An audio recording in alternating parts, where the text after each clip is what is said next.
دنیا میں جب آپ کہیں سفر کرنے کو جاتے ہیں تو آپ نقشہ دیکھتے ہیں، اچھا پہلے ہم چلیں گے تو یہ شہر آئے گا، پھر یہ شہر آئے گا، پھر اس کے بعد وہ شہر آئے گا، اور پھر جب بالکل فلاں شہر آئے گا تو ہم منزل کے قریب ہوں گے. لیکن قیامت کے بارے میں ایسا کوئی نقشہ واضح نہیں ہے ہمارے ذہن میں.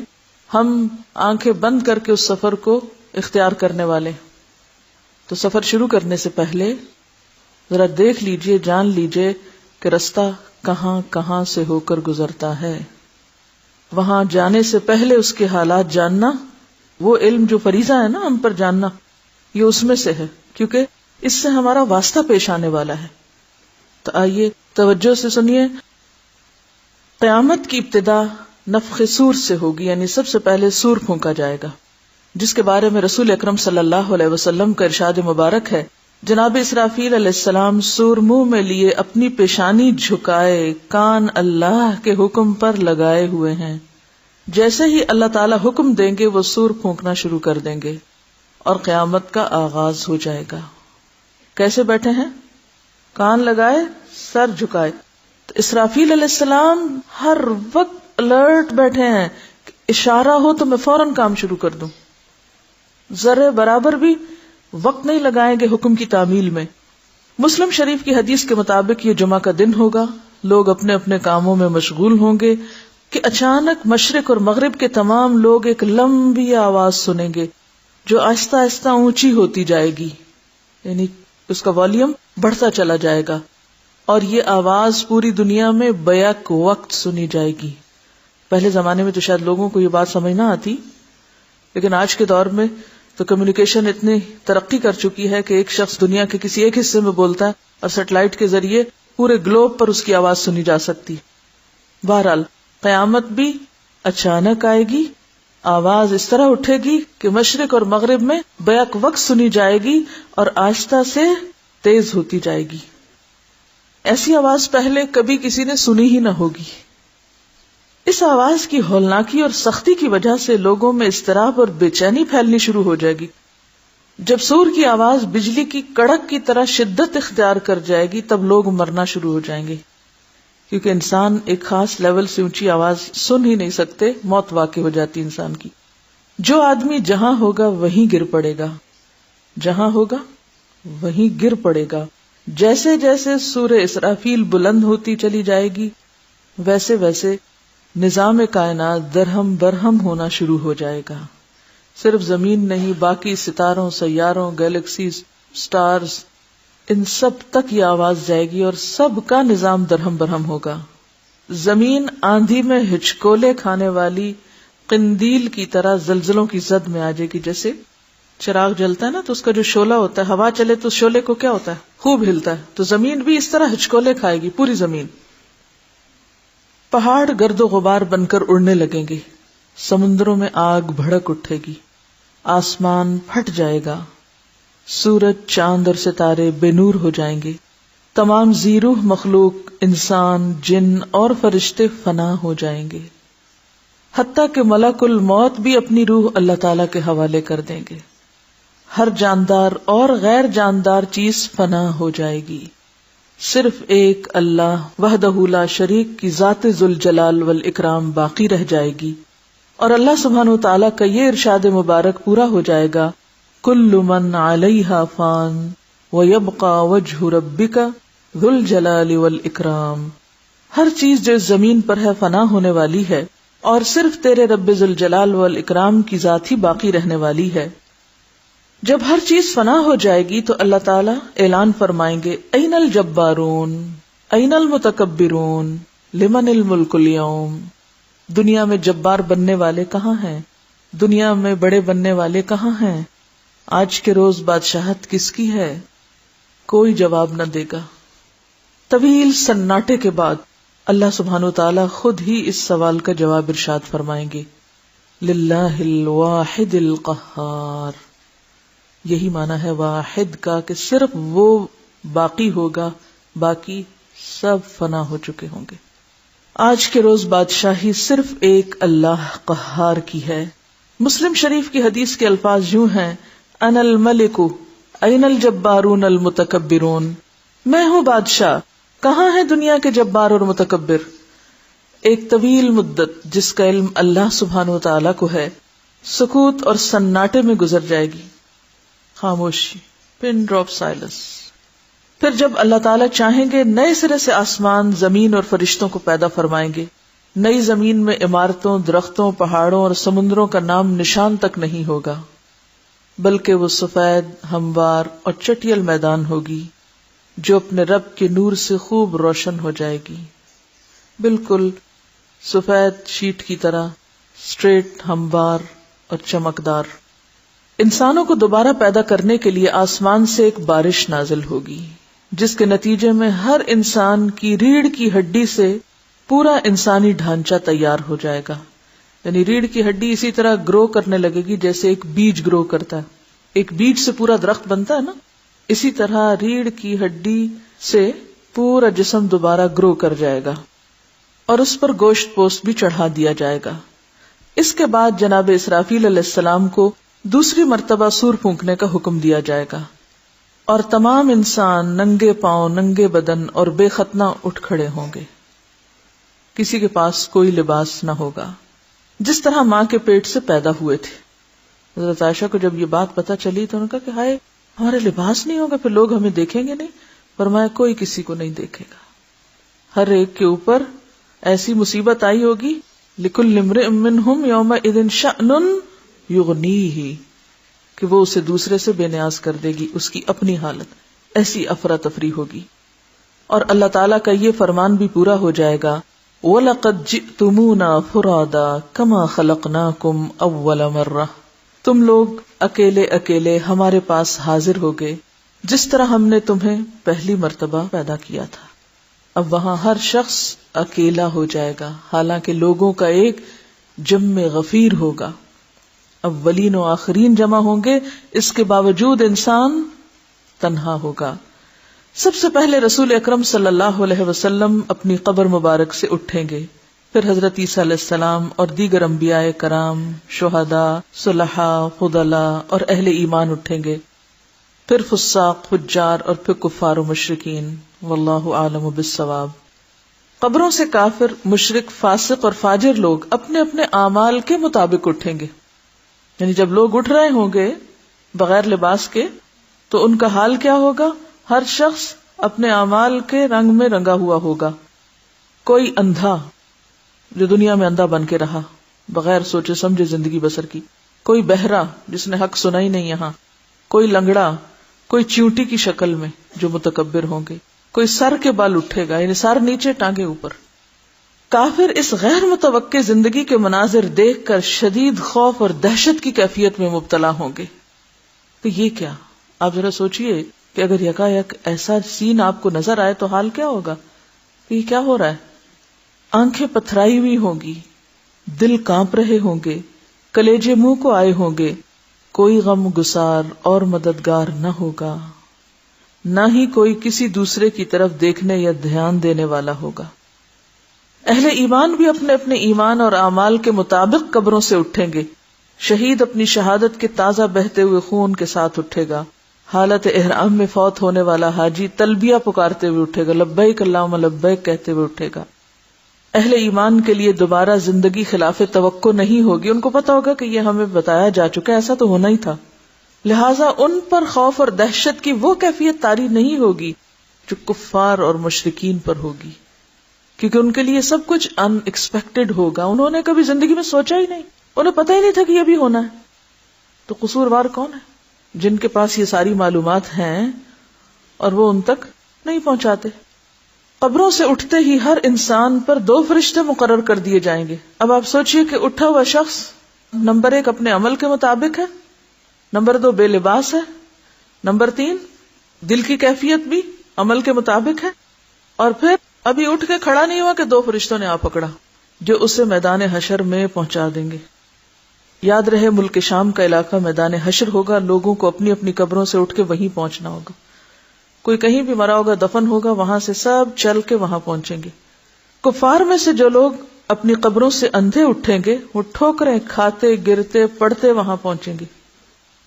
جو لوگ چیونٹیوں کے جسم میں اٹھیں گے وہ لوگوں کے پاؤں تلے روندے اور کچلے جا رہے ہوں گے. جو سر کے بل اٹھیں گے وہ انتہائی ذلت اور رسوائی کے ساتھ یہ سفر طے کریں گے. بعض کافروں کو آگ ہانک کر میدان حشر میں لے جائے گی. کافر جہاں کہیں تھک کر رکیں گے آگ بھی رک جائے گی، جہاں چلیں گے آگ بھی ان کے ساتھ چلنا شروع کر دے گی. اب آپ خود سوچیں کہ آپ چل رہے ہوں اور پیچھے سے ایسی کوئی بلا آ رہی ہو تو کیسے رک سکتے ہیں؟ اہل ایمان بھی اپنے اپنے عقائد اور اعمال کے مطابق حشر میں پہنچیں گے. بعض لوگ پیدل پہنچیں گے، چل چل کے پیدل پہنچیں گے. بعض لوگ اونٹوں پہ سوار ہوں گے، کسی اونٹ پر ایک، کسی پہ دو، کسی پہ چار، حتیٰ کہ 10 آدمی بھی ایک اونٹ پہ سوار ہوں گے. ساری مخلوق چپ چاپ دم سادے ایک ہی ڈائریکشن پہ جا رہی ہوگی. کسی کو اونچی سانس لینے کی مجال نہ ہوگی کہ وہ ہا کر کے اپنے اندر کا غبار ہی نکال سکے. نہیں، اتنا خوف ہوگا. ہر آدمی کو احساس ہوگا کہ آج امتحان زندگی کا نتیجہ نکلنے والا ہے، آج میرا رزلٹ میرے سامنے آ رہا ہے، جو کچھ میں اب تک کرتا رہا. جب ساری مخلوق میدان حشر میں پہنچ جائے گی تو اعلان کیا جائے گا وَامْتَازُوا الْيَوْمَ أَيُّهَا الْمُجْرِمُونَ، مجرموں آج کے روز تم نیک لوگوں سے الگ ہو جاؤ، الگ الگ ہو جاؤ. پہلے سب اکٹھے ہوں گے، پھر سب کو الگ کر دیا جائے گا. سب لوگ الگ الگ گروہوں میں تقسیم کر دیے جائیں گے. غرضے کے میدان حشر میں اہل ایمان کی جائے قیام الگ ہوگی، کافروں، مشرکوں، منافقوں، فاسقوں اور فاجروں کا ٹھکانہ الگ الگ الگ. وَامْتَازُوا الْيَوْمَ أَيُّهَا الْمُجْرِمُونَ. میدان حشر میں لوگ ننگے پاؤں اور ننگے بدن ہوں گے. سورج 1 میل کے فاصلے سے آگ برسا رہا ہوگا، سورج قریب آ جائے گا. زمین دہک رہی ہوگی، جسم سورج کی آگ میں جل رہے ہوں گے. زمین پر پاؤں رکھنے مشکل ہوں گے.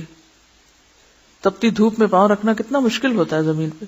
دور دور تک کہیں سایہ نظر نہ آئے گا. لوگ اپنے اپنے عقائد اور اعمال کے مطابق پسینے میں شرابور ہوں گے. کسی کو ٹخنوں تک، کسی کو پنڈلی تک، کسی کو گھٹنوں تک، کسی کو زانوں تک، کسی کو کمر تک پسینہ آیا ہوگا. کوئی سینہ اور گردن تک پسینے میں ڈوبا ہوگا، سینے اور گردن تک پسینے میں. کفار اور مشرکین کو منہ میں پسینے کی لگام آئی ہوگی، یعنی منہ تک آ رہا ہوگا. بعض پسینے میں ڈبکیاں کھا رہے ہوں گے. بھوک اور پیاس کی شدت سے لوگوں کا برا حال ہوگا. بھوک، پیاس اور گرمی کی شدت کی حالت میں لوگ 50,000 سال تک کھڑے رہیں گے. تنگ آ کر اللہ تعالیٰ سے دعا کریں گے، یا اللہ ہمیں اس مصیبت سے نجات دلا، خواہ جہنم میں بھیج دے. دیکھیے جنت اور جہنم بعد میں ہے، لیکن میدان حشر میں بذات خود کھڑے ہونا ایک الگ مصیبت کی بات ہے. ہاں اگر آپ نیک ہیں، اچھے عمل کرنے والے ہیں، آپ کو عرش الہی کا سایہ نصیب ہو سکتا ہے، لیکن وہ ان لوگوں کو نہیں نصیب ہوگا جنہوں نے وہ عمل کیے ہی نہیں ہوں گے. اب یہ تو نہیں ہو سکتا نا ایک شخص نے کام کیا نہیں اور وہ کہ مجھے بھی وہ سایہ دے دو، میں بھی وہاں جانا چاہتا ہوں. آپ نے ٹکٹ لیا ہی نہ اور آپ کہیں مجھے بھی انٹر ہونا ہے. دنیا میں تو ایسا نہیں ہوتا، تو وہاں کیسے ہوگا؟ یہ طبرانی کی روایت ہے کہ جس میں آتا ہے کہ یا اللہ ہمیں اس مصیبت سے نجات دے، خواہ جہنم میں بھیج دے. یاد رہے آج سورج کا ہماری زمین سے فاصلہ 9,30,00,000 میل ہے. اس کے باوجود جون جولائی میں زمین اس قدر گرم ہو جاتی ہے کہ 1 منٹ کے لیے اس پر ننگے پاؤں کھڑے ہونا مشکل ہوتا ہے. تو سوچئے کہ اس روز پھر زمین کا حال کیا ہوگا جب سورج بھی اتنا قریب آ جائے گا. اب لوگ بے حد تنگ ہو رہے ہوں گے. لاچار ہو کر لوگ حضرت آدم علیہ السلام کی خدمت میں حاضر ہوں گے. عرض کریں گے اللہ تعالیٰ نے آپ کو اپنے ہاتھ سے بنایا، اپنی روح پھونکی، فرشتوں سے سجدہ کروایا، جنت میں جگہ دی. آج آپ ہمارے لیے سفارش کرا دیں کہ اللہ تعالیٰ حساب شروع کر کے ہمیں حشر کی تکلیف سے نجات دے. حضرت آدم فرمائیں گے آج میرا رب اس قدر غصے میں ہے کہ اس سے پہلے کبھی نہ ہوا اور نہ آئندہ ہوگا. تو سب سے زیادہ غضبناک اللہ تعالیٰ کس دن ہوں گے؟ حشر کے دن. نہ اس سے پہلے کبھی اور نہ اس کے بعد. وہ کہیں گے مجھ سے جنت میں اللہ تعالیٰ کی نافرمانی ہو گئی تھی، جس کی وجہ سے مجھے اپنی جان کی فکر ہے، لہٰذا میں سفارش نہیں کر سکتا. تم لوگ نوح علیہ السلام کے پاس چلے جاؤ. وہ نوح علیہ السلام کی خدمت میں حاضر ہوں گے اور اپنا مدعا بیان کریں گے. نوح علیہ السلام بھی یہی کہیں گے آج میرا رب اتنے غصے میں ہے کہ اس سے پہلے کبھی اتنا غصہ میں نہ آیا اور نہ اس کے بعد آئے گا. میں نے دنیا میں اپنی قوم کے لیے بد دعا کی تھی جس کے نتیجے میں وہ ہلاک ہوئی. آج مجھے اپنی جان کی فکر ہے، میں سفارش نہیں کر سکتا. تم ابراہیم خلیل اللہ کے پاس چلے جاؤ، وہ سفارش کریں گے۔ لوگ ابراہیم علیہ السلام کی خدمت میں حاضر ہوں گے اور عرض کریں گے آپ اللہ کے نبی اور اس کے خلیل ہیں، اپنے رب کے حضور ہماری سفارش کرا دیں۔ آپ دیکھ رہے ہیں ہماری کیا حالت ہو رہی ہے۔ ابراہیم علیہ السلام بھی وہی بات فرمائیں گے جو حضرت آدم علیہ السلام اور نوح علیہ السلام نے کہی تھی کہ آج میرا رب اس قدر ناراض ہے کہ اس سے پہلے کبھی اتنا ناراض نہیں ہوا اور نہ اس کے بعد ہوگا۔ میں نے دنیا میں 3 جھوٹ بولے تھے جس کی وجہ سے آج مجھے اپنی جان کی فکر ہے، کہیں اللہ تعالیٰ باز پرس نہ کر لیں، لہٰذا تم لوگ موسیٰ علیہ السلام کے پاس چلے جاؤ۔ لوگ موسیٰ علیہ السلام کی خدمت میں حاضر ہوں گے اور عرض کریں گے اللہ تعالیٰ نے آپ سے ہم کلام ہو کر سارے لوگوں پر آپ کو فضیلت دی، آپ دیکھ رہے ہیں ہماری کیا حالت ہو رہی ہے، آپ اپنے رب کے حضور ہماری سفارش کر دیں۔ موسیٰ علیہ السلام فرمائیں گے آج تو میرا رب اس قدر غصے میں ہے کہ اس سے پہلے کبھی ہوا نہ بعد میں ہوگا۔ میں نے دنیا میں ایک آدمی کو قتل کر دیا تھا جس کی وجہ سے مجھے اپنی جان کی فکر ہے، لہٰذا میں سفارش نہیں کر سکتا، تم لوگ عیسیٰ علیہ السلام کے پاس چلے جاؤ۔ لوگ عیسیٰ علیہ السلام کے پاس حاضر ہوں گے اور عرض کریں گے آپ اللہ کے رسول اور اس کا فرمان ہے اور اللہ کی روح ہیں، آپ دیکھ رہے ہیں ہماری کیا حالت ہو رہی ہے، اپنے رب سے ہمارے لیے سفارش کر دیں۔ عیسیٰ علیہ السلام بھی وہی جواب دیں گے آج میرا رب اس قدر غصے میں ہے کہ اس سے پہلے کبھی ہوا نہ آئندہ ہوگا، تم لوگ محمد صلی اللہ علیہ وسلم کے پاس چلے جاؤ، وہ تمہاری سفارش کریں گے۔ لوگ سید الانبیاء رحمت للعالمین شفیع المذنبین کی خدمت میں حاضر ہوں گے اور عرض کریں گے آپ اللہ کے رسول اور خاتم الانبیاء ہیں، اللہ نے آپ کے اگلے پچھلے سارے گناہ معاف کر دیے، آپ دیکھ رہے ہیں ہماری کیا حالت ہو رہی ہے، اپنے رب کے حضور سفارش کیجیے کہ وہ ہمارے حساب کتاب کا آغاز فرمائے۔ رسول رحمت فرمائیں گے ہاں آج کے روز سفارش کے لائق میں ہی ہوں۔ چنانچہ آپ صلی اللہ علیہ وسلم کو میدان حشر سے شفاعت کے بلند ترین مقام محمود پر پہنچا دیا جائے گا۔ شفاعت کے لیے آپ کہاں تشریف لے جائیں گے؟ مقام محمود، جو جنت میں عرش الہی کے نیچے ہوگا۔ وہاں پہنچ کر آپ صلی اللہ علیہ وسلم اپنے رب کے حضور سجدے میں گر پڑیں گے اور اللہ تعالیٰ کی حمد و ثنا کریں گے۔ پھر جب اللہ تعالیٰ کا غصہ کم ہوگا تو اللہ تعالیٰ ارشاد فرمائیں گے اے محمد سر اٹھاؤ اور سوال کرو دیے جاؤ گے، سفارش کرو قبول کی جائے گی، یہی شفاعت کبریٰ ہوگی، یہی شفاعت کبریٰ ہے۔ شفاعت کبریٰ کی منظوری کے بعد رسول اکرم صلی اللہ علیہ وسلم مقام محمود سے میدان حشر میں واپس تشریف لائیں گے، یعنی اس مقام محمود سے پھر میدان حشر میں آئیں گے۔ اس کے بعد حق تعالیٰ فرشتوں کی معیت میں میدان حشر میں نزول اجلال فرمائیں گے۔ اس کا ذکر قرآن میں کہاں آتا ہے؟ وَجَاءَ رَبُّكَ وَالْمَلَكُ صَفًّا صَفًّا۔ 8 فرشتوں نے اللہ تعالیٰ کا عرش تھام رکھا ہوگا، عدالت الہی قائم ہو جائے گی، ملائکہ، انبیاء، اولیاء اور صلحاء کو بطور گواہ طلب کیا جائے گا۔ وَأَشْرَقَتِ الْأَرْضُ بِنُورِ رَبِّهَا وَوُضِعَ الْكِتَابُ وَجِيءَ بِالنَّبِيِّينَ وَالشُّهَدَاءِ وَقُضِيَ بَيْنَهُمْ بِالْحَقِّ وَهُمْ لَا يُظْلَمُونَ۔ اب آپ دیکھیے کہ عدالت لگی، امیجنیشن سے بھی کام لیجئے، آپ کہاں سے اٹھے تھے، کس حالت میں کہاں جا پہنچے، اور اب وہاں پر عدالت لگ گئی۔ کبھی عدالت جانے کا اتفاق ہوا ہو، کبھی ٹیلی ویژن پر دیکھا ہو کچھ منظر، تو ایک عجیب سی ہیبت ہوتی ہے۔ اب یہاں پر آپ دیکھیے کہ عدالت لگ چکی ہے، فرشتوں کو حکم ہوگا کہ وہ لوگوں میں ان کے نامہ اعمال تقسیم کر دیں۔ اب یہ جو ترتیب ہے کہ نامہ اعمال کب ملیں گے، ہم سمجھتے ہیں ہم وہ اٹھیں گے سو کے اور وہ جلدی سے کوئی لے آئے گا، یہ لے لو اپنی کتاب، اور ہم اس کو بس لے کے چل پڑیں گے۔ ترتیب نہیں پتا کہ کون سی چیز کہاں ملے گی اور کب کیا کام ہوگا، یہ ترتیب جاننا بے حد ضروری ہے۔ سب لوگ آ کھڑے ہوئے ہیں، اب فیصلہ ہونے لگا ہے۔ اس سے پہلے کیا کہا جائے گا؟ اعمال نامے اب تقسیم کر دیے جائیں۔ اہل ایمان کو سامنے کی طرف سے دائیں ہاتھ میں نامہ اعمال دیا جائے گا، کفار و مشرکین کو پشت کی طرف سے بائیں ہاتھ میں نامہ اعمال دیا جائے گا۔ اعمال نامے پہ نظر ڈالتے ہی ہر آدمی کے سامنے اس کی ساری زندگی کا کچا چٹھا سامنے آ جائے گا، جو کچھ اب تک آپ نے کیا ہے اور جو آئندہ زندگی میں موت تک کریں گے، وہ سارا کچھ اس کتاب میں لکھا ہوا ہوگا۔ سوچیں آپ کے دن اور راتیں کہاں گزرتی ہیں اور کیسے گزرتی ہیں۔ یہی البم ہے جس کی تصویریں کل آپ کے سامنے آئیں گی۔ بھولے بسرے ماضی کی ساری یادیں تازہ ہو جائیں گی۔ اہل ایمان کے روشن چہرے کچھ اور بھی روشن اور تر و تازہ ہو جائیں گے، اور وہ خوشی خوشی دوسروں کو اپنا نامہ اعمال دکھائیں گے. اب جان میں جان آئے گی. جب اچھے اچھے کام جن لوگوں نے کیے ہوں گے وہ فوراً شیئر کرنا شروع کر دیں گے. ہاں اقرؤ کتابیہ، لوگو آؤ میرا نامہ اعمال پڑھو. کیا واقعی ہمارے اعمال ایسے ہیں دنیا میں کہ جو ہم کہیں بھی رکھ سکتے ہو، کسی کو بھی دکھا سکتے ہو؟ اگر آج دنیا میں ہم ایسے کام کرتے ہیں نا جو ہم کسی کے سامنے نہیں کر سکتے یا کسی کو دکھا نہیں سکتے، تو یاد رکھیے قیامت کو بھی نہیں دکھا سکیں گے. اپنے آپ سے سوال کیجیے، کیا میرے عمل ایسے ہیں کہ میں دوسروں کو دکھا سکوں؟ وہ کتنے کام ہیں کہ جن کو کرتے ہوئے مجھے یہ ڈر لگتا ہے ہائے کسی نے دیکھ لیا تو پھر کیا ہوگا، کسی کو پتا چل گیا تو کتنی بےزتی ہوگی. ڈرتے بھی ہیں تو صرف دنیا کے لیے اور صرف دنیا کی حد تک، کبھی نہیں سوچتے کہ وہاں کیا بنے گا. کفار و مشرکین کے چہروں کی سیاہی میں کچھ اور اضافہ ہو جائے گا. اور چہروں کی سیاہی کے بارے میں پیچھے آیت پڑھ چکے نا آپ. جو لوگ تفرقہ بازی کا شکار ہوں گے اور جو حق آنے کے بعد بھی ضد اور عناد کا شکار رہیں گے، ذلت ان کے چہروں پہ چھا جائے گی. حسرت و ندامت سے وہ اپنے ہاتھوں کو چبائیں گے اور کہیں گے کاش میں اپنا نامہ اعمال نہ دیا جاتا. یا لیتنی لم اوت کتابیہ ولم ادر ما حسابیہ، کاش مجھے نہ پتا ہوتا یہ حساب کتاب کیا چیز ہے. کفار و مشرکین بار بار اپنے نامہ اعمال کو دیکھیں گے اور تعجب سے کہیں گے یہ کیسا عجیب و غریب نامہ اعمال ہے جس میں ہر چھوٹا اور بڑا عمل لکھا ہوا موجود ہے. یا ویلتنا ما لہذا الکتاب لا یغادر صغیرۃ ولا کبیرۃ الا احصاها. یہ کیا ہوا، کوئی بات بھی نہیں چھٹی، کوئی بات بھی.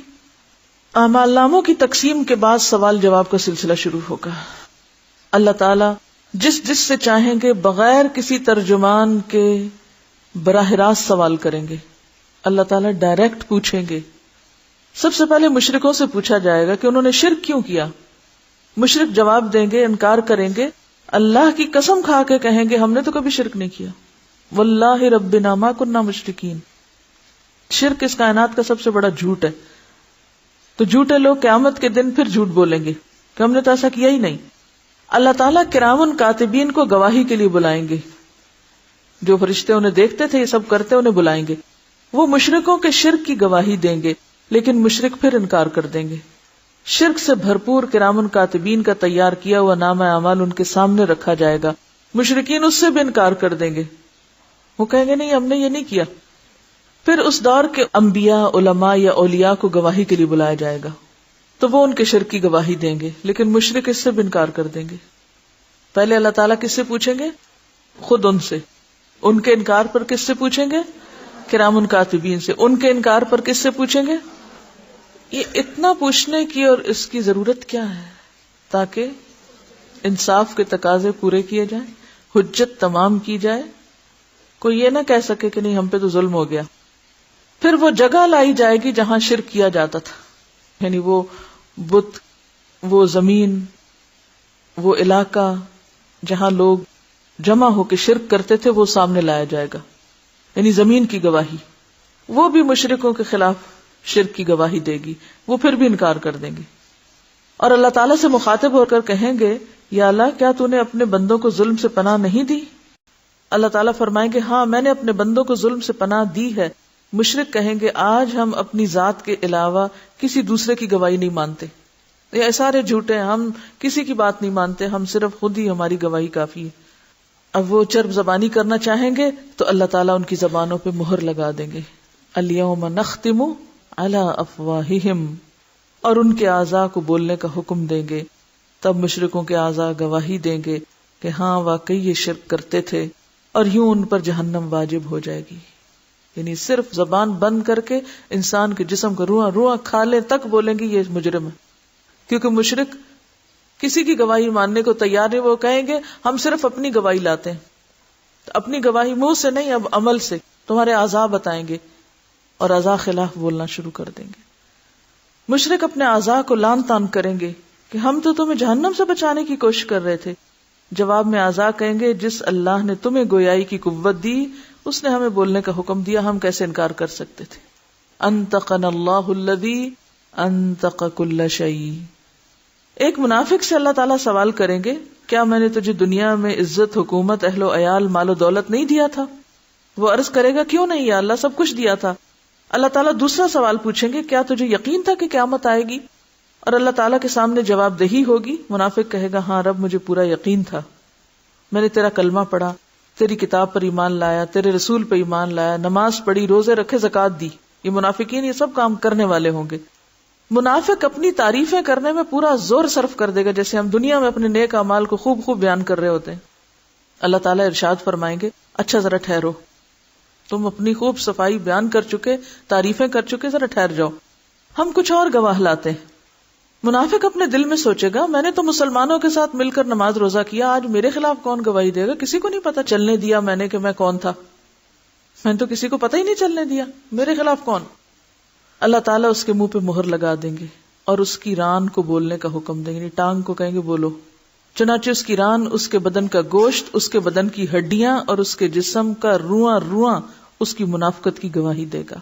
اہل ایمان سے سوال و جواب کا انداز مختلف ہوگا۔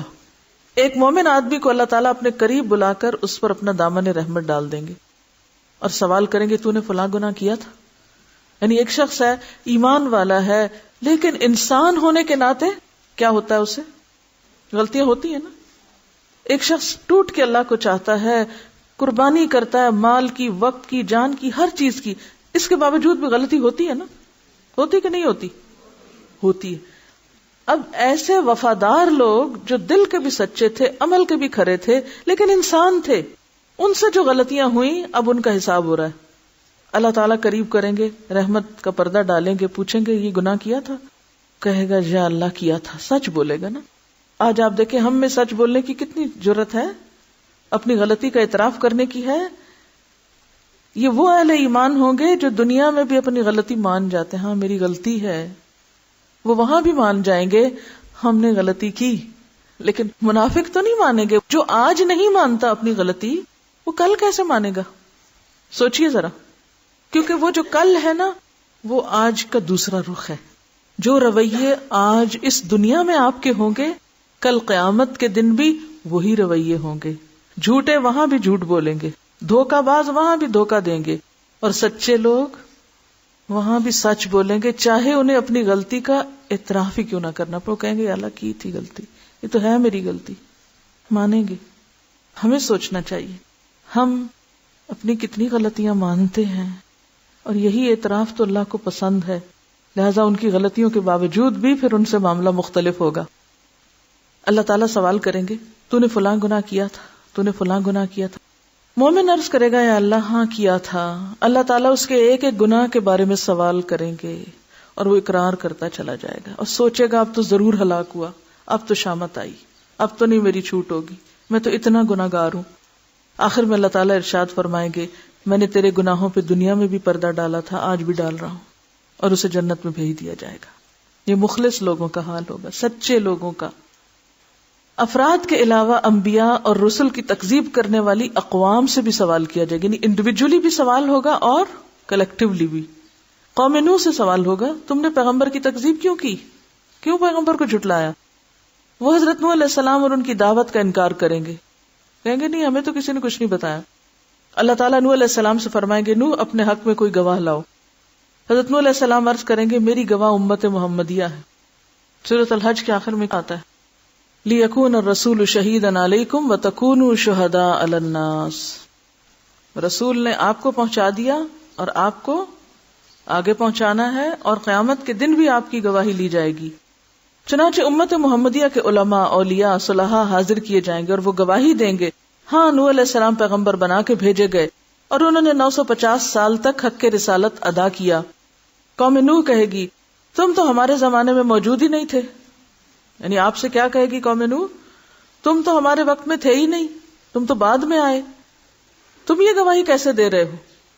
اس پر رسول اکرم صلی اللہ علیہ وسلم کو لایا جائے گا اور وہ اپنی امت کی صداقت کی گواہی دیں گے کہ میری امت نے قرآن مجید کی روح سے بالکل سچی گواہی دی۔ مجھے اور آپ کو کہاں سے پتا چلا کہ نوح علیہ السلام نے اپنی قوم کو پیغام پہنچایا تھا؟ قرآن سے نا۔ اور اگر قرآن پڑھا ہی نہ ہو تو کیا گواہی دیں گے جس کو پتہ ہی نہ ہو کہ ایسا بھی ہو چکا؟ رسول اکرم صلی اللہ علیہ وسلم کی اس گواہی کے بعد قوم نوح لاجواب ہو جائے گی اور مجرم قرار پا کر جہنم میں ڈال دی جائے گی۔ ایسا ہی معاملہ قوم ہود، قوم صالح، قوم شعیب، قوم لوط اور دوسرے انبیاء کی اقوام کے ساتھ ہوگا۔ وَتَرَى كُلُّ أُمَّةٍ جَاثِيَةً، پھر اکٹھے کے اکٹھے پھینکے جائیں گے۔ جرم ثابت ہونے کے بعد کافر بارگاہ الہی میں درخواست کریں گے، اے ہمارے رب، ہم نے سب کچھ دیکھ اور سن لیا، بس ایک دفعہ ہمیں دنیا میں واپس بھیج دے، ہم ضرور نیک عمل کریں گے۔ اب ہمیں بالکل یقین آ گیا کہ یہ دن سچا ہے، اب ایک چانس ہمیں اور دے دیا جائے۔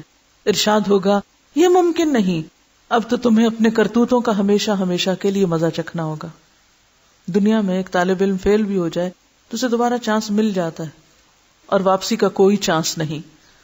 ارشاد ہوگا، یہ ممکن نہیں۔ کفار دوسری درخواست کریں گے، یا اللہ، ہماری گمراہی کے ذمہ دار ہمارے پیشوا اور لیڈر ہیں، انہیں ہماری نسبت سے دگنا عذاب دیا جائے کیونکہ انہوں نے ہمیں بھٹکایا۔ آج بھی آپ دیکھیں نا کہ لیڈرز جو غلط سلط سیدھا الٹا بتاتے ہیں، لوگ بغیر سوچے سمجھے، بغیر کسی دلیل کے، آنکھیں بند کر کے اندھے بہرے لوگوں کی طرح ان کے پیچھے چلتے ہیں۔ بڑے بڑے لوگ جو دنیاوی اعتبار سے انتہائی عقل مند، لیکن جب دین کا معاملہ آتا ہے تو کسی سے کوئی دلیل نہیں مانگتے، آنکھیں بند کر کے دوسروں کے پیچھے چلتے ہیں۔ ارشاد ہوگا، تمہارا یہ عذر بھی قابل سماعت نہیں۔ گمراہ ہونے والوں کو گمراہ ہونے کا عذاب دیا جائے گا اور گمراہ کرنے والوں کو گمراہ کرنے کا عذاب دیا جائے گا۔ اپنی اپنی جگہ تم دونوں ہی مجرم ہو، دونوں کو اپنے اپنے کیے کی سزا ملے گی۔ حشر میں اس قسم کے سوال و جواب کے علاوہ دیگر اعمال کا حساب کتاب بھی ہوگا۔ حقوق اللہ میں نماز کا حساب سب سے پہلے ہوگا۔ جو آدمی نماز کے حساب میں کامیاب رہا وہ انشاءاللہ باقی اعمال میں بھی کامیاب رہے گا۔ جو نماز کے حساب میں ناکام رہا باقی اعمال میں بھی ناکام رہے گا، کیونکہ ارشاد نبی کیا، نماز جنت کی کنجی ہے۔ حقوق العباد میں سب سے پہلے قتل، اس کے بعد دوسرے اعمال۔ مقتول کو قاتل سے، مظلوم کو ظالم سے، مجبور کو جابر سے حق دلوایا جائے گا۔ اللہ تعالیٰ اعلان فرمائیں گے، میں بادشاہ ہوں اور حقوق دلوانے والا ہوں۔ آج کوئی جہنمی اس وقت تک جہنم میں نہیں جا سکتا جب تک کسی جنتی کو اس کا حق نہ دلوا دوں، اور کوئی جنتی اس وقت تک جنت میں نہیں جا سکتا جب تک کسی جہنمی کو اس کا حق نہ دلوا دوں۔ کیا معنی اس کا؟ یعنی ایک شخص کو جہنم میں جانا تھا لیکن اس کے اوپر حق تھا کس کا؟ ایک جنتی کا۔ اب کیا ہے، کیسے ہوگا یہ کہ جہنم میں جانے والا اس جنتی کے حصے کے بھی گناہ لے کے مزید سزا بھگتے گا اور اس کا درجہ بلند ہو جائے گا۔ اور اسی طرح ایک شخص جنت میں جا رہا تھا اور دوسرا جہنم میں، جنت والے نے کس کا حق مارا ہوا تھا؟ جہنم والے کا۔ اب کیا ہوگا، جنت والے کے عمل لے کے جہنم والے کو دیے جائیں گے۔ اب جہنم والا اگرچہ جہنم سے نہ بھی نکلے لیکن اس کا عذاب کم ہو جائے گا اس وجہ سے، اور جنت والے کا درجہ نیچے ہو جائے گا۔ لیکن ہم حقوق العباد کے معاملے میں کتنے بے پرواہ ہیں۔ ہم سمجھتے ہیں جس کا مرضی مذاق اڑا لیں، جس کی مرضی غیبت کر لیں، جس کو چاہیں ذلیل کر دیں، جس کے ساتھ جو زیادتی چاہیں کر لیں، ماں باپ کا کہنا نہ مانیں، ان کی کوئی عزت نہ کریں، بہن بھائیوں کا کوئی خیال نہ کریں، تو کوئی فرق نہیں پڑتا۔ کیا ہوگا؟ نہیں، آپ چاہے جنت میں بھی جا رہے ہوں اور دوسرا جس کا آپ نے حق مارا وہ جہنم میں بھی جا رہا ہو تو بھی کیا کرنا ہوگا؟ اس کو اس کا حق دینا ہوگا۔ حقوق کا معاملہ بہت سخت معاملہ ہے، معمولی نہیں ہے۔ چھوٹے سے چھوٹے ظلم اور معمولی سے معمولی زیادتی کا حق بھی اللہ تعالیٰ حقدار کو دلوا کے چھوڑیں گے۔ اگر ہمیں یہ احساس ہو جائے تو میں سمجھتی ہوں ہماری ساری زندگی لوگوں سے معافی مانگتے گزر جائے کہ میں نے تمہارے حق میں اگر کچھ بھی کیا ہو تو پلیز معاف کر دو، اور معافی مانگنے سے پہلے تو ہم یہ خیال کریں کہ ہمارے سے کسی کو تکلیف ہی نہ پہنچے۔ کتنے کانشیس ہو جائیں، کتنے محتاط ہو جائیں۔ یہ ساری زیادتیاں اور ظلم صرف اس وقت ہوتے ہیں جب ہمیں خدا کا خوف نہیں ہوتا، آخرت کے حساب کا فکر نہیں ہے۔ ہم سمجھتے کوئی بات نہیں، اس نے بھی تو یہ کیا تھا۔ اگر کسی نے پیلو کی ٹہنی کے برابر کسی کا حق غصب کیا ہوگا، پیلو کی ٹہنی جیسے ایک مسواک ہوتا ہے، اتنا سا بھی اگر کسی کا حق مارا، یعنی آپ نے کسی کی مسواک چوری کر لی مثلا، اسی بات سے سمجھے، بغیر اس کی اجازت کے وہ لے کے آپ غائب، یا کسی کی بے عزتی کی ہوگی تو اللہ تعالیٰ اس کا بدلہ بھی دلوائیں گے۔ اگر کسی نے کسی جانور پر ظلم اور زیادتی کی ہوگی، جانور پہ، کسی بلی کو بھوکا رکھا، کسی اور جانور کو ستایا، اس جانور کا بدلہ بھی اللہ تعالیٰ لے کر چھوڑیں گے۔ حتیٰ کہ اگر کسی جانور نے کسی جانور پر ظلم کیا ہوگا تو ان جانوروں کو بھی ایک دوسرے سے حقوق دلوانے کے لیے زندہ کیا جائے گا. مظلوم جانور کو ظالم جانور سے بدلہ دلوایا جائے گا، اس کے بعد انہیں دوبارہ مرنے کا حکم دے دیا جائے گا. یعنی ایک حدیث میں آتا نا کہ بے سینگ بکری کو اگر سینگ والی بکری نے ٹکر ماری ہوگی تو قیامت کے دن دونوں کو اٹھایا جائے گا، اور جس نے ٹکر کھائی ہوگی اسے سینگ دیے جائیں گے اور کہا جائے گا اس کو ٹکر اب مارو. جب وہ بدلہ لے چکے گی پھر سب کو ختم کر دیا جائے گا. اس سے آپ اندازہ لگا سکتے ہیں کہ حقوق کا معاملہ کتنا نازک ہے، کتنا نازک ہے. یہ کیسے ہو سکتا ہے کہ ہم دوسروں پہ ظلم و ستم کر کے ان کے حق مار کے عزم کر جائیں اور کوئی پوچھ گچھ نہ ہو. بدلہ یا حقوق کی ادائیگی نیکیوں کے ساتھ ہوگی، یعنی انسانوں کی. ظاہر جانوروں کی تو نیکیاں نہیں، ان کے تو پھر آمنے سامنے کرا جائے گا ان کو. ظالم نے مظلوم پر جتنا ظلم کیا ہوگا اس کے برابر اس کی نیکیاں لے کے مظلوم کو دے دی جائیں گی.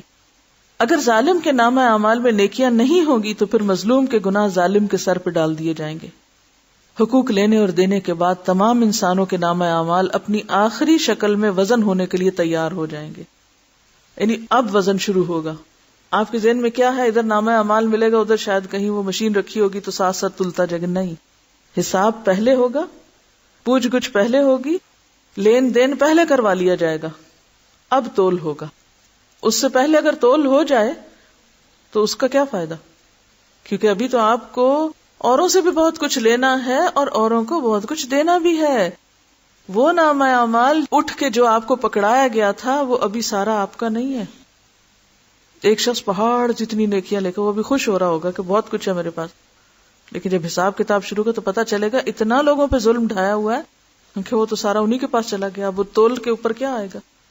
تو اب آپ دیکھیے یہ ساری باتیں جو بتائی جا رہی ہیں یہ کھیل تماشا نہیں ہے، یہ ایسا ہوگا. جب تک ہمارا یہ یقین پختہ نہیں ہوتا ہمارے عمل درست نہیں ہو سکتے، ہماری زبانوں کی اصلاح نہیں ہو سکتی، ہم ایک دوسرے کے معاملے میں محتاط نہیں ہو سکتے. کیونکہ دنیا میں کیا، جس کی لاٹھی اس کی بھینس، جو ذرا طاقتور ہے، جس کے پاس زیادہ زور ہے وہ دوسرے کو دبانے کی کوشش کرتا ہے، دوسرے کا حق مارنے کی کوشش کرتا ہے. قیامت کے دن حساب بڑا باریک ہے. حقوق لینے اور دینے کے بعد تمام انسانوں کے نامہ اعمال اپنی آخری شکل میں وزن ہونے کے لیے تیار ہو جائیں گے اور اتمام حجت کے لیے میزان قائم کیا جائے گا. میزان میں جن لوگوں کی نیکیوں کا پلڑا بھاری ہوگا وہی کامیاب قرار پائیں گے اور جنت میں جائیں گے. جن کی برائیوں کے پلڑے بھاری ہوں گے وہ سب جہنم میں جائیں گے.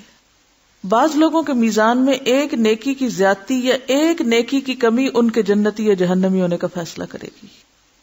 وہ ایک ظلم، ایک گالی جو کسی کو دی تھی، آج نیکیاں ہیں لیکن وہ اس کو مل گئی لہذا اپنی طرف کمی ہو گئی.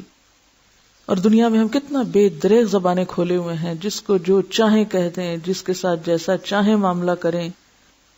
اور کہا جاتا ہے کہ ہر شخص کے اعمال تلنے پر ایک فرشتہ اعلان کرے گا فلاں بن فلاں کامیاب ہوا یا فلاں بن فلاں ناکام ہوا. پورے میدان میں اناؤنسمنٹ ہوگی، آپ کا نام لیا جائے گا اور نام لے کے بتایا جائے گا فلاں کامیاب ہو گیا. اب یہ سب کے ریزلٹ سن رہے ہوں گے لوگ. اب آپ دیکھیں دنیا کی مشہور ترین شخصیتیں جن کو زمانہ جانتا ہے، جب قیامت کے دن ان کا نام لے کے بتایا جائے گا کہ وہ ناکام ہو گئے تو شرمندگی کا عالم کیا ہوگا. کبھی سوچا ہم نے؟ دنیا میں چند لوگوں میں اگر کوئی ہمارا نام پکار کے ہمیں بتا دینا کہ تمہارا فلاں نقصان ہو گیا تو ہم کہتے ہیں کیوں میری بےزتی کرائی، سب کے سامنے کیوں بتایا گیا. دنیا میں اگر کوئی نقصان ہو جائے، کمی ہو جائے تو لوگ عام طور پہ مینشن نہیں کرتے اس کو، کسی کو پتہ نہ چلے، اس سے بےزتی ہوتی. لیکن وہاں تو سب کے سامنے کھل جائے گا معاملہ. لوگوں کے نامہ اعمال کا وزن ان کے ایمان اور عقیدے کے مطابق ہوگا، وہ نیتیں اور وہ سب بھی بیچ میں شامل ہوں گی. کفار، مشرکین، مرتدین اور منافقین کے ڈھیروں نیک اعمال کا وزن ذرہ برابر بھی نہیں نکلے گا. لا نقیم لہم یوم القیامت وزنا. عالی شان اعمال، اتنا وزن نہیں. کیوں؟ اللہ کے لیے نہیں کیے تھے وہ کام، تو دنیا میں تعریف کے لیے یا ویسے ہی شوق میں کیے. جبکہ ایک مومن آدمی کے نامہ اعمال میں 99 رجسٹر گناہوں سے بھرے ہوئے ہوں گے. اللہ تعالیٰ کے سوال کے جواب میں وہ اپنے گناہوں کو اعتراف کرے گا. اللہ تعالیٰ فرمائیں گے کہ اس کے اعمال میزان میں تولے جائیں. نیکیوں کے پلڑے میں ایک چھوٹا سا کاغذ رکھ دیا جائے گا جس پر کلمہ توحید ہوگا. وہی کلمہ توحید اس کے گناہوں سے بھرے 99 رجسٹروں پہ بھاری ہو جائے گا اور وہ جنت میں چلا جائے گا. اب اس حدیث سے بعض لوگ کیا سمجھتے ہیں، وہ جو کلمہ ہم نے پڑھ لیا ہے وہ کافی ہے اور وہ باقی حساب کتاب کے مرحلوں کو بھول جاتے ہیں. یہ اس لیے کہا گیا ہے کہ ایک شخص جس نے کلمہ پڑھا اور ساتھ ہی اس کی موت آ گئی، اب ساری زندگی مثلا 90 سال وہ جیا کفر کی حالت میں، مرنے سے پہلے کلمہ نصیب ہو گیا، اب وہ 99 رجسٹر تو اس کے بھرے میں کس سے؟ ایسے لوگ ہیں نا تاریخ میں، یا ایسے بہت سے لوگ ہوتے ہیں کہ ادھر لا الہ الا اللہ پڑھی اور ادھر دنیا سے چلے گئے. یعنی اس حدیث کا مطلب یہ نہیں ہے کہ انسان جان بوجھ کے غلط کام کرتا رہے اور کہ میں نے کلمہ پڑھ رکھا ہے، نہیں. یعنی ایک شخص جس نے سچے دل سے ابھی اسلام قبول کیا تھا، پچھلی ساری زندگی کفر شرک میں گزری، لیکن آئندہ ایک نیکی کرنے کا موقع نہیں ملا. وہ ایک صحابی کے بارے میں آتا نا، انہوں نے کلمہ پڑھا اور فوراً وہ شہید ہو گئے. اب قیامت کے دن کیا ہوگا؟ وہ ایک کلمہ کس پہ بھاری ہوگا؟ ساری زندگی پہ بھاری ہوگا. کیونکہ ہوتا یہ ہے کہ لا الہ الا اللہ کا سچے دل سے کہنا پچھلے سارے گناہوں کو واش آؤٹ کر دیتا ہے، صفائی کر دیتا ہے. میزان ان 3 جگہوں میں سے ایک ہے جن کے بارے میں اللہ کے رسول صلی اللہ علیہ وسلم نے فرمایا وہاں کوئی آدمی کسی کو یاد نہیں کرے گا. جب نیکیاں اور بدیاں تل رہی ہوں گی نا، کوئی کسی کو یاد نہیں کرے گا، نہ اس کی مدد کرے گا، نہ اس کے کام آئے گا. اگر کسی آدمی کی ایک نیکی میزان میں کم ہو گئی تو سارے حشر میں، یعنی میدان حشر میں، کوئی بھی اسے ایک نیکی دینے کے لیے تیار نہیں ہوگا. ایک نیکی کا سوال کوئی تیار نہیں. نہ باپ، نہ بیٹا، نہ بیٹی، نہ بیوی، نہ کوئی یار دوست، نہ پیر مرشد، سب ایک دوسرے سے دور بھاگیں گے. یوم یفر المرء من اخیہ. سب سے آخری اور مشکل ترین مرحلہ صراط کا ہوگا. سب سے آخری اور مشکل ترین مرحلہ صراط کا. ہر آدمی کو پل صراط سے گزر کر ہی جنت میں جانا ہوگا.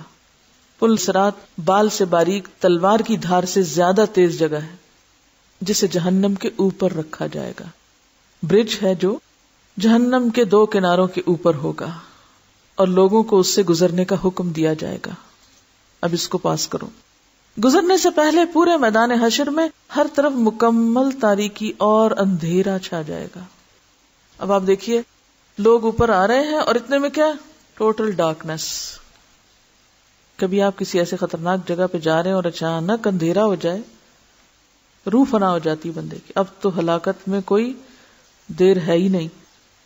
ہر آدمی کو اس کے عقیدے اور اعمال کے مطابق صراط سے گزرنے کے لیے نور دیا جائے گا. اب ہر ایک اپنا اپنا نور، اپنی اپنی روشنی. بالکل ایسے ہی نا جیسے لائٹ جاتی ہے تو ہر گھر میں اپنی روشنی جلائی جاتی ہے، تو اس میں فرق ہوتا ہے نا ہر روشنی میں ایک سے دوسرے میں. بالکل قیامت کے دن پل صراط پر بھی ہر بندے کی روشنی فرق ہوگی. اہل ایمان کو 2 نور کی مشلیں دی جائیں گی، بعض کو 1 دی جائے گی. ایمان والوں میں سے بھی بعض کو 2 اور بعض کو 1 روشنی. بعض لوگوں کو ٹمٹماتے چراغ کی روشنی دی جائے گی، یعنی ہل رہا ہوگا اس کا شعلہ. حتیٰ کہ سب سے کم درجہ اس شخص کا ہوگا جس کے پاؤں کے انگوٹھے پہ روشنی ہوگی، یعنی بس وہ نیچے سے ہلکی ہلکی روشنی دیکھ کے چل رہا ہوگا. اہل ایمان پل صراط سے گزرتے ہوئے اللہ تعالیٰ سے دعا مانگیں گے، یعنی جو ہی لائٹ جائے گی وہ کیا مانگنے لگیں گے؟ ربنا اتمم لنا نورنا واغفر لنا انک علی کل شیء قدیر. اے ہمارے پروردگار، ہمارا نور آخر تک قائم رکھ، ہمیں بخش دے، بے شک تو ہر چیز پہ قادر ہے. بعض اہل ایمان بجلی کی تیزی کے ساتھ پل صراط عبور کر لیں گے، بس جو ہی قدم رکھا لمحوں میں دوسری طرف.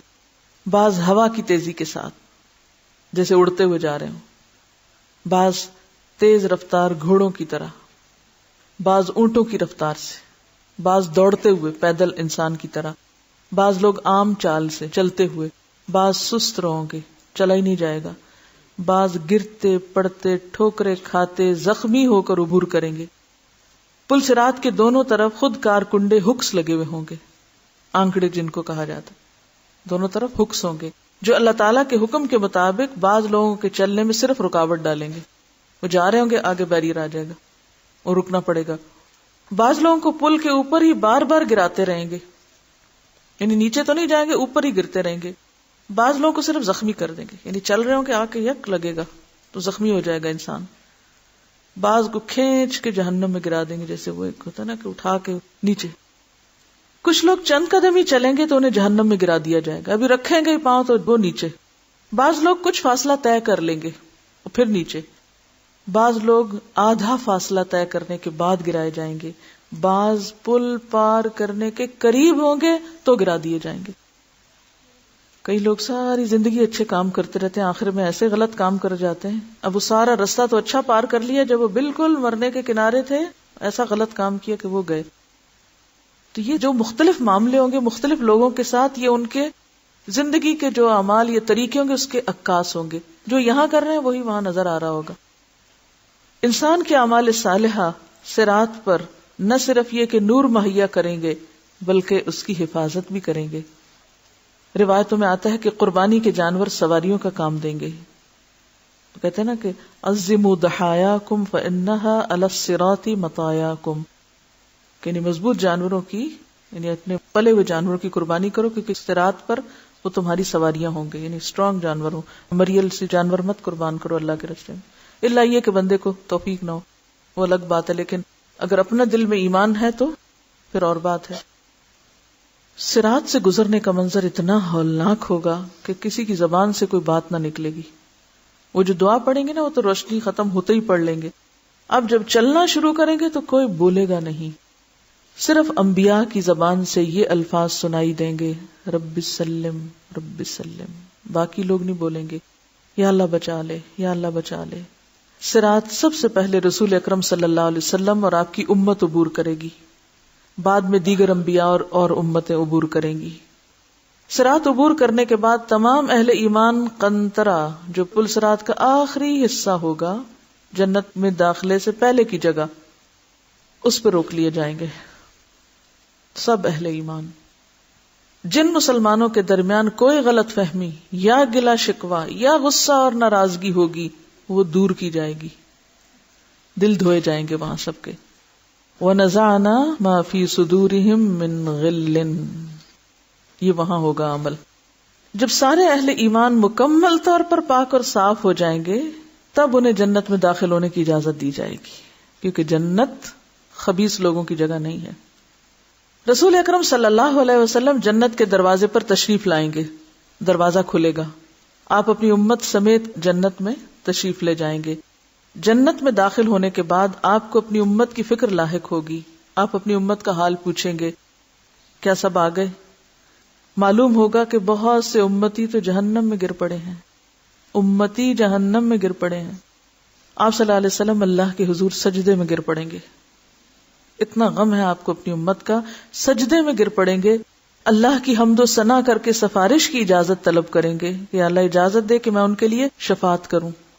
طویل مدت سجدے میں گزارنے کے بعد حکم ہوگا، اے محمد صلی اللہ علیہ وسلم جاؤ، آپ کی امت میں سے جن کے دل میں جو کے دانے کے برابر ایمان ہے انہیں نکال کر جنت میں لے آؤ.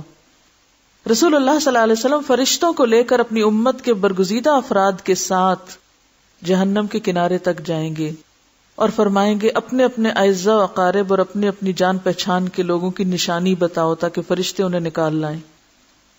دیکھیے کیسا منظر ہوگا نا. چنانچہ ایسے لوگ جن کے دل میں جو کے دانے برابر ایمان ہوگا جہنم سے نکال کر جنت میں لے جائے جائیں گے. اس وقت آپ صلی اللہ علیہ وسلم کی امت اہل جنت کا 1/4 ہوگی، 1/4، چوتھا حصہ. آپ کی سفارش دیکھ کر دیگر انبیاء بھی اپنی امتوں کی سفارش شروع کر دیں گے. امت محمدیہ کے شہداء، علماء، اولیاء اور صلحاء کو بھی شفاعت کی اجازت دی جائے گی. وہ بھی اپنے اپنے عزیزوں رشتہ داروں کو پہچانیں گے اور انہیں سفارش کر کے جہنم سے نکلوائیں گے.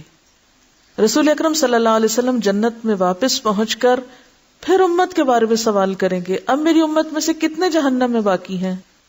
آپ کو بتایا جائے گا کہ ابھی تو 1000 کی تعداد میں ہیں. آپ پھر سفارش کے لیے سجدے میں گر پڑیں گے. اذن شفاعت ملے گا کہ آپ کی امت کے وہ افراد جن کے دل میں چیونٹی یا رائی کے دانے برابر ایمان ہے انہیں بھی نکال لاؤ. اور رائی دانے برابر ایمان کس میں نہیں ہوتا؟ جو برائی کو برائی نہ جانے. آپ صلی اللہ علیہ وسلم حسب ثابت امت کے علماء، اولیاء، صلحاء کو لے کے جہنم کے کنارے پہنچیں گے. رائی کے برابر ایمان والوں کو جہنم سے نکال کے جنت میں لے جائیں گے. تب آپ کی امت اہل جنت کے 1/3 برابر ہو جائے گی، 1/3 حصہ ہو جائے گی. آپ پھر پوچھیں گے میری امت کے کتنے افراد ابھی جہنم میں ہیں؟ آپ کو بتایا جائے گا ابھی تو 1000 ہیں. آپ اذن شفاعت کے لیے پھر سجدہ ریز ہو جائیں گے، اللہ تعالیٰ کی حمد و ثنا کریں گے، پھر اذن شفاعت ملے گا کہ چونٹی یا رائی سے کم درجے کے ایمان والوں کو بھی جہنم سے نکال لاؤ. اذن شفاعت ملنے پر آپ پھر فرشتوں کے ساتھ اپنی امت کے علماء، فضلاء اور اولیاء اور صلحاء کے ساتھ جہنم کے کنارے پہنچیں گے اور امت کے ان سارے لوگوں کو وہاں سے نکلوائیں گے جن کے دل میں رائی سے کم ایمان ہوگا. تب آپ کی امت اہل جنت کی آدھی تعداد کے برابر ہو جائے گی، نصف. چوتھی مرتبہ پھر نبی صلی اللہ علیہ وسلم ان لوگوں کے لیے اذن شفاعت طلب کریں گے جنہوں نے ساری زندگی میں صرف ایک بار لا الہ الا اللہ پڑھا ہوگا، صرف ایک بار، اور کچھ نہیں کیا ہوگا. اب یہ آخری مرحلہ ان کا ہوگا. اللہ تعالیٰ فرمائیں گے میری عزت، عظمت اور جلال و کبریائی کی قسم جس نے لا الہ الا اللہ کہا ہے اسے میں خود جہنم سے نکال لوں گا. یہ سزا بھگتے گا اپنی بدعمالیوں کی، لیکن نکال لیا جائے گا. آخر میں اللہ تعالیٰ خود ان لوگوں کو جہنم سے نکال کر جنت میں داخل فرمائیں گے جنہوں نے لا الہ الا اللہ کہا ہوگا. جنتی لوگ اس آخری گروہ کو اتقاء الرحمن کہیں گے، یعنی رحمان کے آزاد کردہ، یہ کہہ کے پکاریں گے. شفاعت کا سلسلہ جب مکمل ہو جائے گا اور تمام اہل جنت جنت میں داخل ہو جائیں گے، تب اہل جنت میں اپنی اولادوں اور اعزاء و اقارب سے ملنے کا تجسس پیدا ہوگا. اب ہوش آئے گی، اچھا خیال آئے گا وہ امی کہاں ہیں، وہ بہن کہاں ہیں، وہ دوست کہاں ہیں. اب یاد آنی شروع ہوگی. کیوں؟ اب کچھ چین آئے گا کہ اچھا اب منزل پہ پہنچ گئے ہیں اور وہ باقی بھی سارے آ گئے. اب وہ انہیں ملنے اور دیکھنے کی خواہش کا اظہار کریں گے کہ بہت لمبی جدائی ہوگی، اب ملاقات کرنا چاہتے ہیں. حشر کے میدان میں چاہے ساتھ بھی کھڑے ہوں گے نا، کوئی دیکھے گا بھی نہیں کہ میرا بھائی کھڑا ہے جو مجھ سے 10 سال پہلے فوت ہو گیا تھا اور مجھے بڑا انتظار تھا کہ قیامت کے دن میں اس سے ملوں گی. کوئی کسی کو یاد نہیں کرے گا. اللہ تعالیٰ کا ارشاد ہوگا اولادوں کو ان کے والدین کے ساتھ ملا دیا جائے. چنانچہ تمام اہل جنت کے اہل و عیال کو ایک جگہ اکٹھا کیا جائے گا، یعنی سارے ایز اے فیملی پھر سب ایک دوسرے کو ملیں گے. اہل جنت کے جنت میں آباد ہونے کے بعد اور اہل جہنم کے جہنم میں پہنچنے کے بعد سب کو آواز دی جائے گی، اے اہل جنت جنت کے کنارے پہ آ جاؤ، اے اہل جہنم جہنم کے کنارے پہ آ جاؤ. دونوں فریق امید و بیم کی کیفیت میں منادی کی طرف متوجہ ہوں گے. ایک سفید مینڈھا ہوگا جس کے بارے میں اہل جنت اور جہنم سے پوچھا جائے گا کیا تم اسے پہچانتے ہو؟ اہل جنت اور جہنم دونوں کہیں گے ہاں ہم اسے پہچانتے ہیں، یہ موت ہے. اس کے بعد اللہ تعالیٰ اس مینڈے کو ذبح کرنے کا حکم دیں گے.